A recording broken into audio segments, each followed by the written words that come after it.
بسم اللہ الرحمن الرحیم۔ السلام علیکم ورحمۃ اللہ وبرکاتہ۔ امید صاحب کے پلیٹ فارم سے میں ہوں ڈاکٹر رقیہ عباسی، اور آج ہم انشاءاللہ سورہ صافات کا تعارف حاصل کریں گے۔ رب اشرح لی صدری ویسر لی امری واحلل عقدۃ من لسانی یفقہوا قولی رب زدنی علما۔ جی، سورہ صافات جو ہے یہ مکی صورت ہے، اور اس میں 182 آیتیں اور 5 رکوع ہیں۔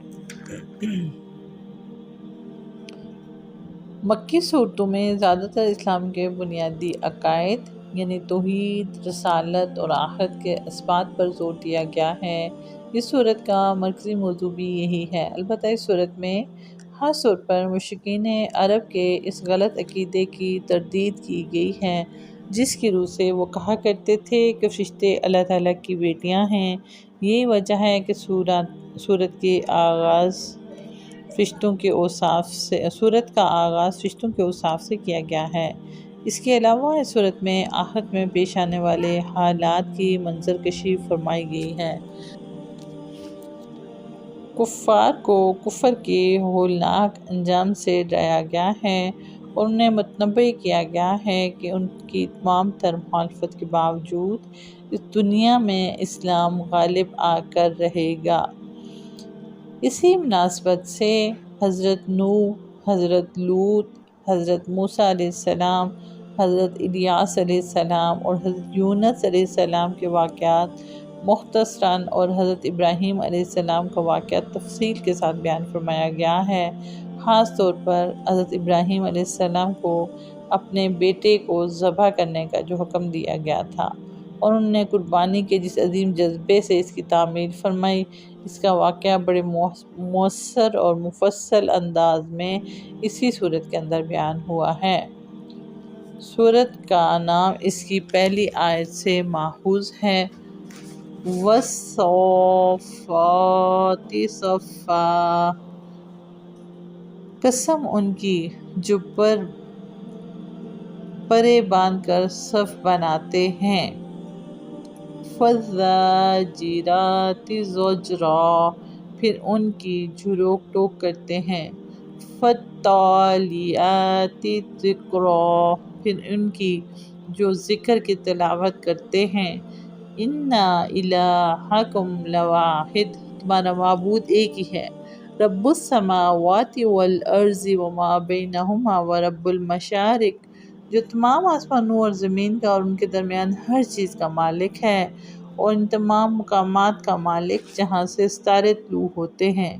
اِنَّا زَيَّنَّا السَّمَاءَ الدُّنْيَا بِزِينَةِ الْكَوَاكِبِ،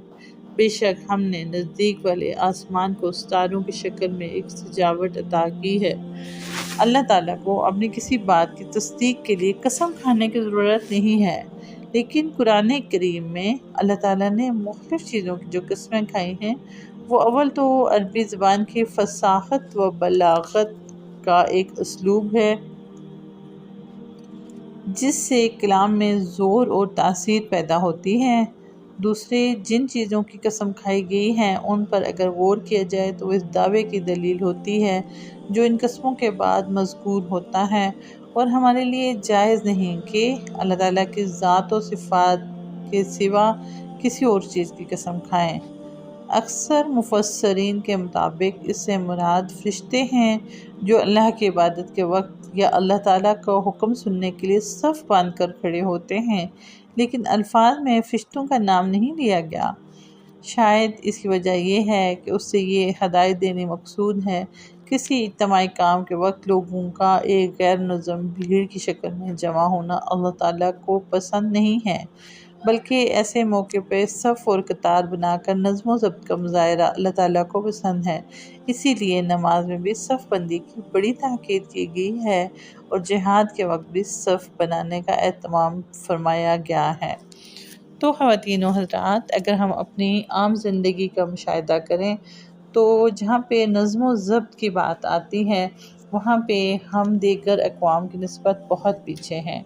ہمیں صف بنانا بھی پسند نہیں ہے، اور اللہ تعالیٰ کی کائنات جس طرح ایک مکمل طور پر نظم و ضبط کے ساتھ چل رہی ہے، ہمیں اس طرح کا نظم و ضبط بھی اپنی زندگی میں زیادہ تر پسند نہیں ہوتا۔ ہم اپنی جنریشن کو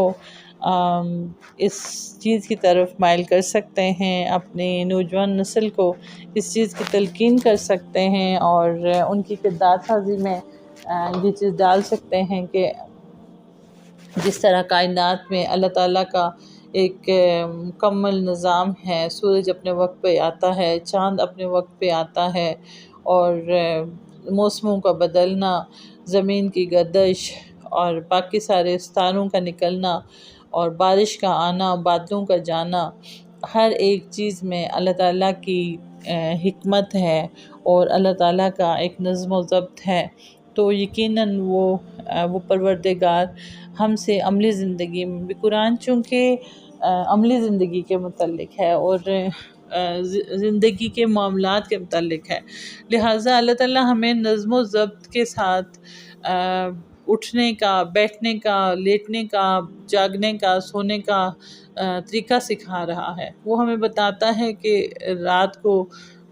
رات کو میں نے سونے کے لیے بنایا، وہ ہمیں بتاتا ہے کہ دن کو میں نے کام کے لیے بنایا، وہ ہمیں بتاتا ہے کہ صبح سانس لیتی ہے، اور وہ ہمیں بتاتا ہے کہ رات کے وقت آسمان سے آفتیں نازل ہوتی ہیں۔ تو اللہ رب العالمین ہمیں قرآن حکیم کے حقیقی جو مفاہیم ہیں ان کو سمجھنے کی توفیق دے، اور ہمارے دماغ کو، ہمارے دلوں کو اتنی وسعت اور کشائش عطا کرے، کیونکہ یہ بھی رزق کی ایک قسم ہے، اور اللہ تعالیٰ ہمارے اس رزق میں بہت زیادہ اضافہ فرمائے۔ اللہ تعالیٰ